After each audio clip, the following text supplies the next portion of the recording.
School slippers సమస్యల పరిష్కారంతో పాటు సంక్షేమ పథకాలు వర్తింపజేసేందుకు కృషి చేస్తానని నరసాపురం నియోజకవర్గ శాసనసభ్యులు బొమ్మిడి నాయకర్ హామీ ఇచ్చారు. పశ్చిమ గోదావరి జిల్లా నరసాపురంలో సిఐటియు యూనియన్ నాయకులు, ఆశా వర్కర్స్ నాయకుల ఆధ్వర్యంలో స్థానిక ఎమ్మెల్యే కార్యాలయంలో ఎమ్మెల్యే బి నాయకర్ ని కలిసి సమస్యలతో కూడిన వినతి పత్రాన్ని అందించారు.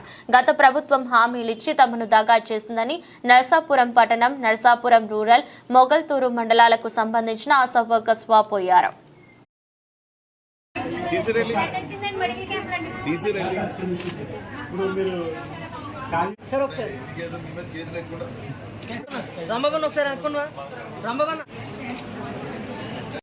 రాబోయే రోజుల్లో మీ అందరికీ అందుబాటులో ఉండి మీరు ఏదైతే కోరికలు అడిగారో ఆ కోరికలన్నీ కూడా మీ అందరికీ కూడా కావాల్సిన కోరికలు మీరు అడిగింది కూడా పెద్ద పెద్ద కోరికలు అడగలేదు. మీరు మరి గవర్నమెంట్లో ఉన్నాం కాబట్టి మీరు ఇప్పుడు ఆ కోరికలు మీరు అవి జరిగే విధంగా నా ప్రయత్నం నేను చేస్తానని చెప్పి సందర్భంగా తెలియజేస్తాను. మీ అందరూ కూడా అంటే ఒక నియోజకవర్గంలో నేను ఒక్కడనే మాట్లాడితే కాదు, ఇది రాష్ట్ర వ్యాప్తంగా మీరు అందరూ ఉన్నారు. మీరు ఇప్పుడు ఆయాలు కానీ, ఇప్పుడు మీది కానీ, ఆశా వర్కర్లు కానీ రాష్ట్ర వ్యాప్తంగా ఉన్నారు కాబట్టి ప్రతి చోటలో కూడా మీకు యూనియన్స్ ఉంటాయి. మీకు మీరందరూ కూడా ప్రతి చోటలో కూడా అక్కడ రిప్రజెంటేషన్ స్థానిక ఎమ్మెల్యేలు ఉంటారు కాబట్టి ఎమ్మెల్యేలు కానీ, ఎంపీలు కానీ మీరు ఇచ్చుకుంటే కనుక మీ అందరి కోసం కూడా ఆలోచన చేయడం ఉంటుంది.